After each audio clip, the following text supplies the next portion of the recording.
예, 10주차 3강입니다. 지난 시간에는 우리가 1강, 2강에서는 관찰법에 대해서 같이 공부를 했고요. 이 시간에는 내용 분석법을 통해서 우리가 조사를 하는 방법을 이제 같이 알아보도록 하겠습니다. 자, 내용 분석법은 무엇이냐 하는 것을 좀 알아보고요. 그 분석법의 장단점도 알아보고요. 그리고 내용 분석 단위, 그리고 카테고리는 어떤 것들이 있는지 이런 것들도 알아보고요. 그 분석을 하는 절차는 어떻게 되는지, 진행되는지 이런 것들을 같이 알아보도록 하겠습니다. 자, 내용 분석이란 무엇입니까?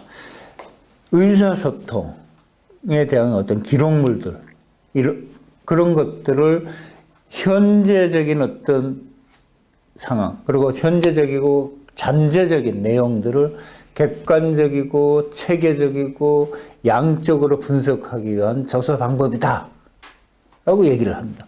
뭔가 굉장히 어렵죠.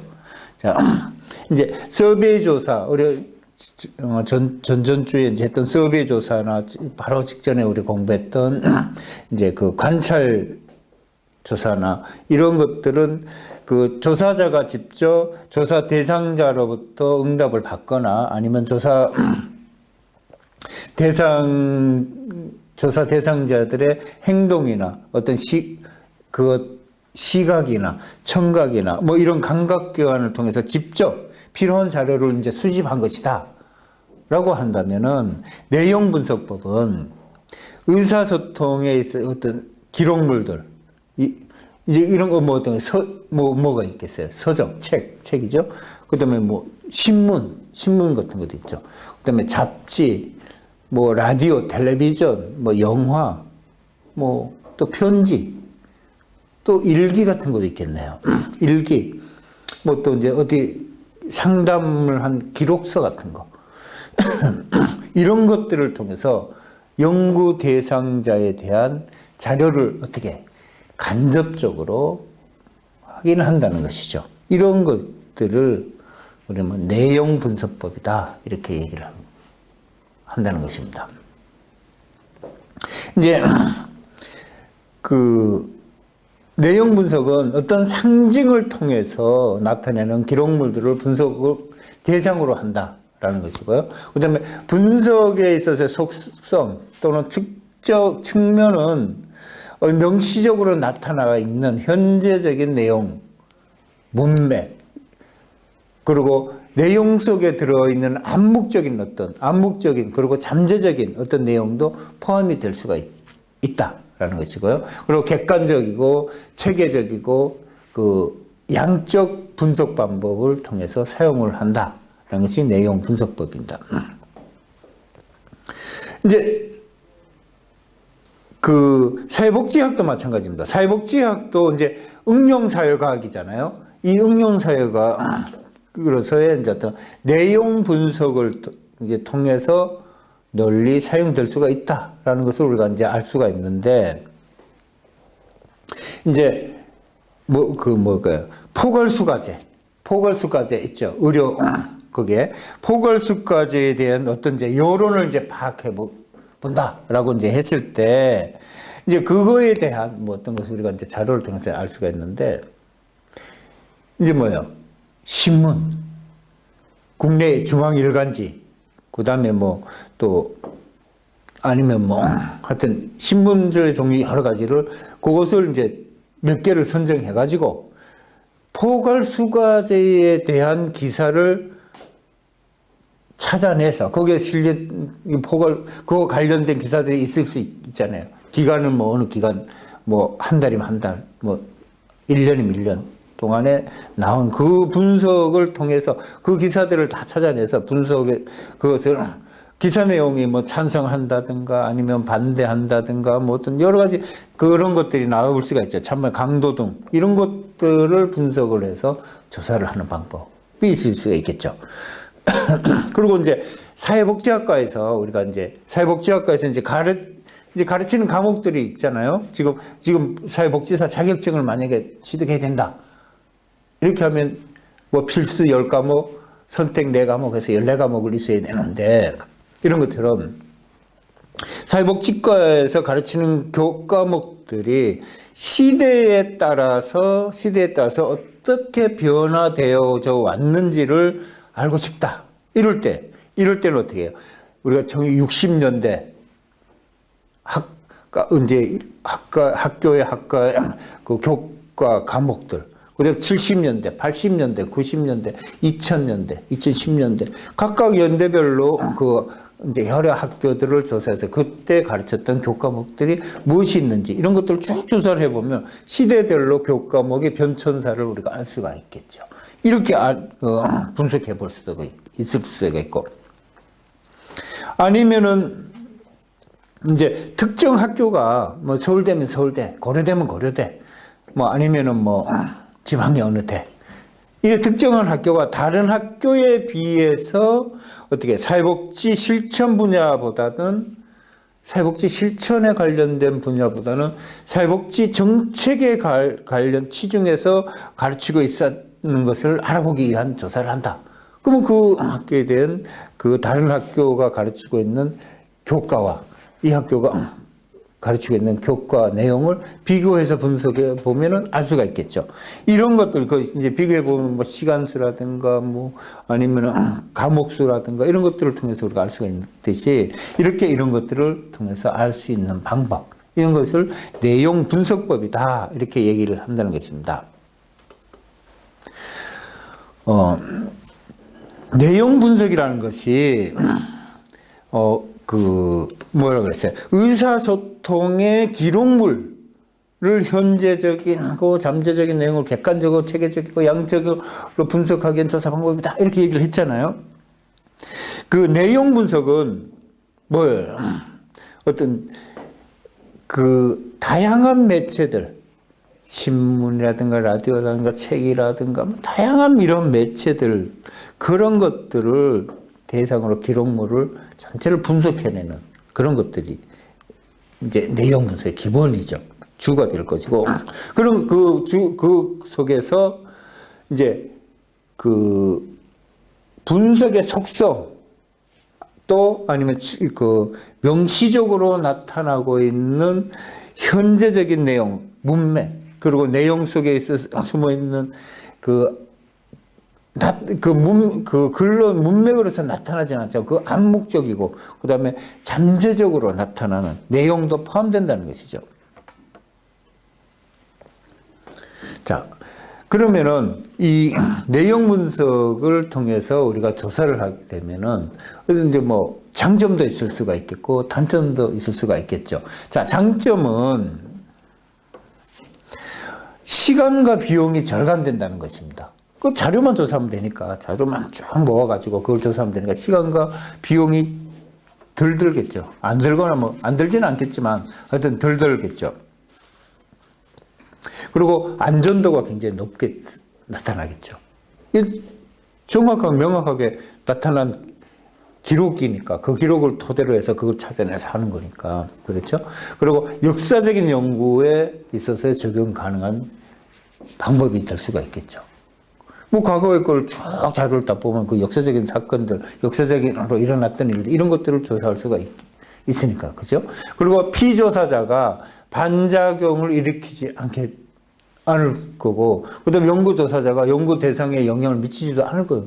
그냥 자료만 보면 되니까. 그 피조사에 관련된 그 사람들을 관찰하거나 그 사람들의 서베이 어떤 방법을 통해서 하거나 이러지는 않기 때문에 이런 영향을 전혀 미치지를 않는다는 것이죠.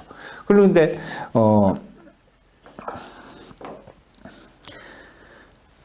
단점도 있습니다. 단점은 기록된 의사 전달만을 어떻게 다룰 수가 있다는 것입니다.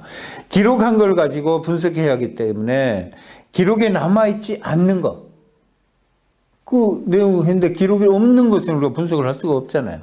그럼 그 내용만 가지고 우리가 조사를 할 수 있다는 그런 것이 있습니다. 그리고 타당도를 확보하는 일이 굉장히 어렵다. 그 기록된 내용이 어떻게 현실을 그대로 반영했다고 할 수는 없다는 것이죠.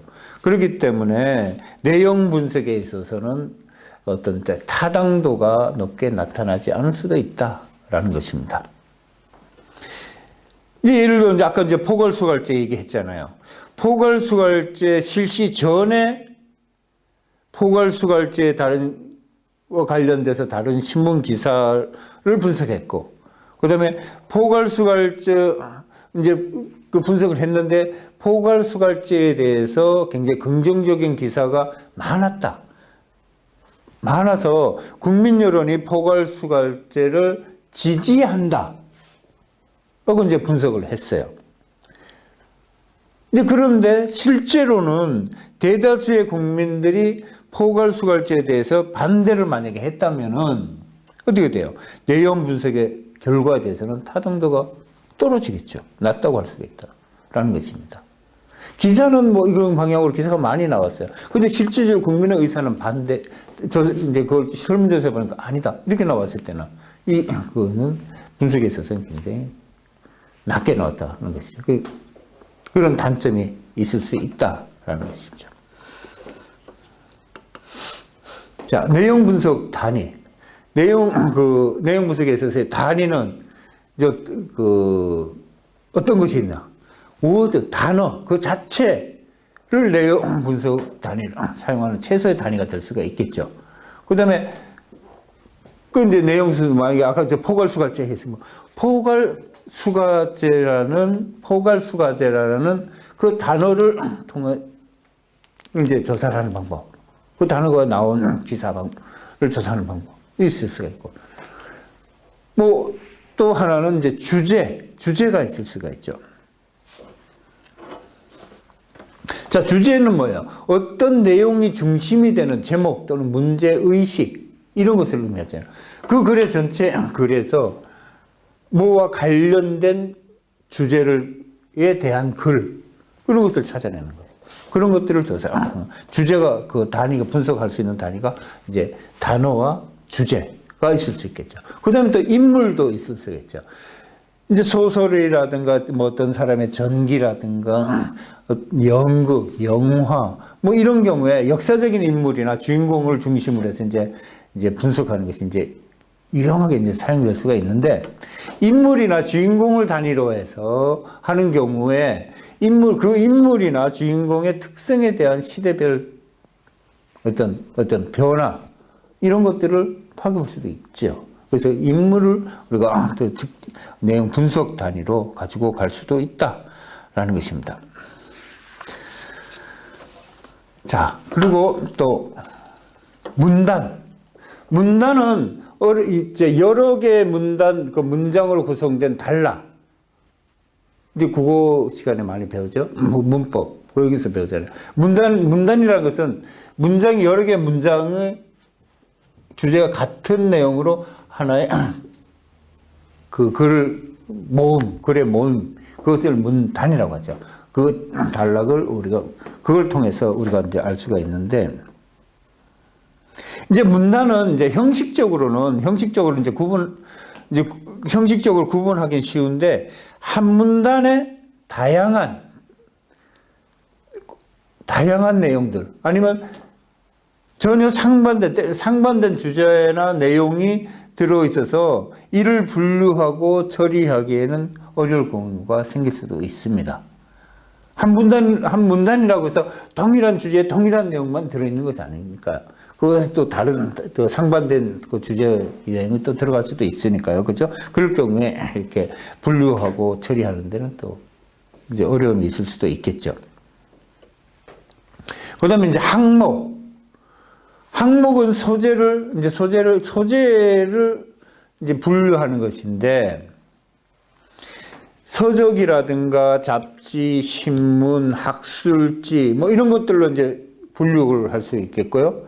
신문의 경우에는 이제 국제적인 문제라든가 아니면 국내적인 문제라든가 아니면 노동 문제라든가 뭐 또 사회 문제, 뭐 사설 이런 것들로 분류를 이렇게 또 항목별로 분류를 할 수가 있겠죠. 이제 예를 들면은 신문의 종류를 시대별로 이제 분석을 했는데 60년대에는 1960년대는 일반 신문에 있어서의 대부분을 이제 차지했는데 70년대 들어와서 80년대에 또 들어와서 7, 80년대에는 스포츠 신문이 많이 늘어났고 그다음에 90년대, 2000년대에는 우리가 경제 신문이 많이 늘어났어요. 그러면 그런 것들을 보면은 우리가 어떤 층의 독자들이 증가를 했는지가 알 수가 있죠. 60년대, 70년대 이때는 70년대, 80년대 이때는 스포츠와 관련된 이런 산업, 스포츠와 관련된 어떤 행사, 스포츠와 관련된 어떤 이런 것들이 그 독자층이 많이 관심을 가졌다라는 걸 볼 수가 있죠.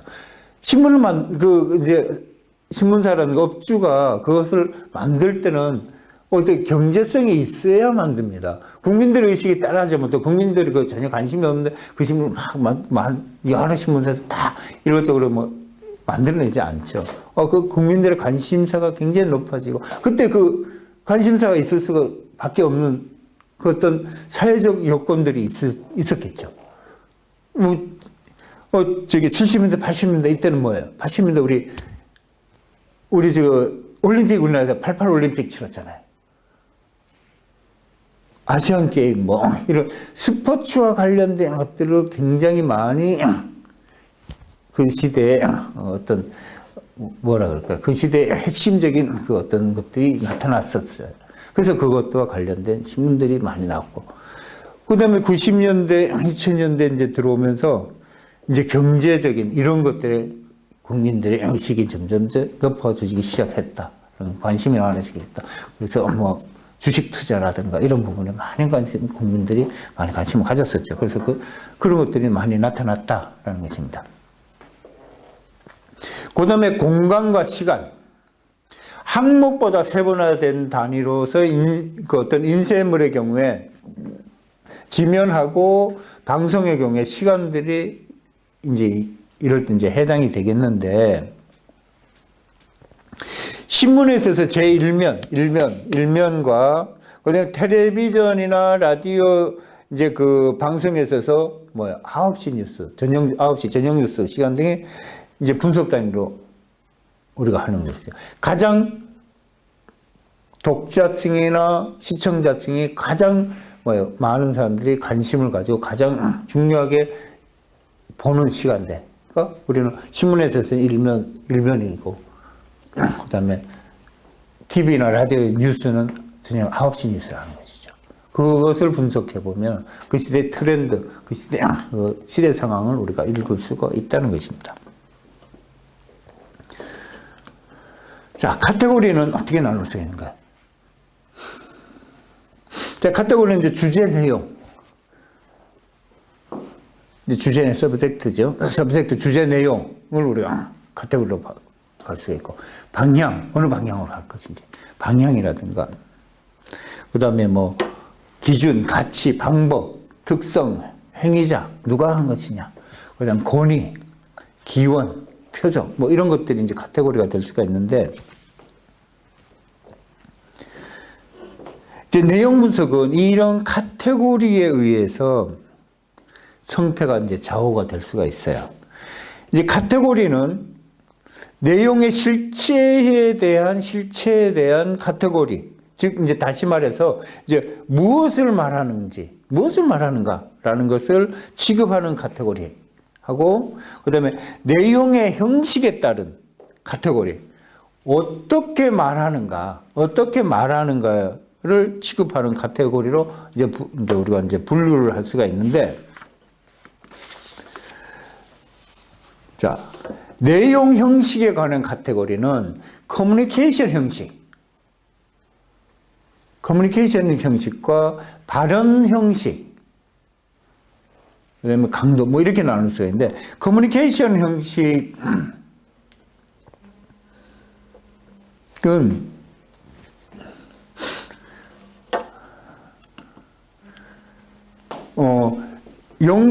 연구 주제에 있어서 선정을 어떻게 할 것인지 다른 그 모든 조사들, 다른 조사와 마찬가지로 내용 분석에 의해서 연구를 이제 하고자 할 때 먼저 연구 주제를 선정해야 되는 거.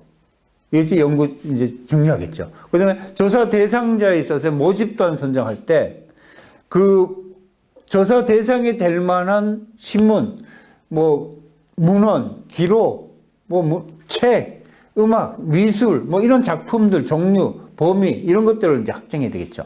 그리고 그 대상자 내에서 표본을 추출해내는데 실제 조사 대상이 될 그 자료들의 표본 추출은 다른 조사의 표본 추출 조사하고 같은 방법이 사용되겠죠. 자, 분석 단위 이제 규정을 하는데 분석 단위는 규정을 딱 지을 때 어떠한 상황을 분석 단위로 사용할 것인가를 정해야 되겠죠. 어떤 상황을 분석 단위로 뭐 인물을 분석 단위로 정할까? 그 내용 중에 인물들이 나타나는 것들을 파악을 할 것인가? 아니면은 뭐 어떤 그 사건을 분석 단위로 할 것인가? 아까 분석 단위 그 공부했었죠. 그런 항목들을 우리가 정해 놓고 그거와 관련된 자료들을 다 찾아내는 것이죠.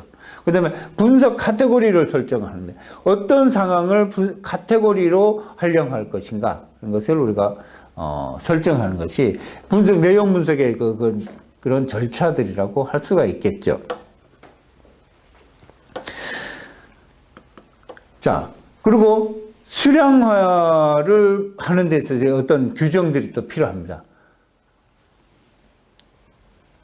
할 것인가 말 것인가, 유무와 그다음에 출연 여부를 따지는 체계에서는 어떤 주어진 자료의 그 단위 속에서 연구를 하고 있는 연구자가 찾고자 하는 어떤 현상의 특성을 나타내는 그 내용들이 있겠죠. 그 내용의 요소가 있는지 없는지 이런 것을 파악한다는 것입니다. 그리고 빈도 체계, 얼마나 자주 나오는지, 특정 카테고리가 출연하는지를 파악하는 것인데 얼마나 많이 이게 출연을 했는지, 자주 나타났는지 이런 것들을 찾아내는 거. 그래서 몇 번을 나타났다, 얼마 주기마다 나타났다, 이런 것은 수량화가 가능하잖아요. 이런 것들을 수량화를 하는 것이죠.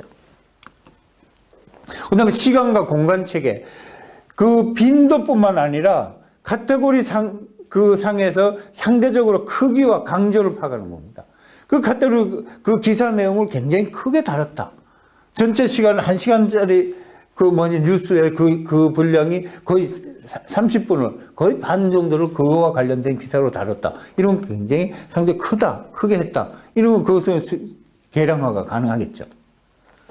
자, 그리고 강도. 이제 서열적인 것, 등간적인 어떤 척도들, 이런 것들을 활용할 수 있는 문제 분석법이라는 점에서 이제 내용 분석에 있어서 이제 이 수량화의 수준이 높은 이제 분석 기법이 될 수가 있습니다. 이 내용 분석법이.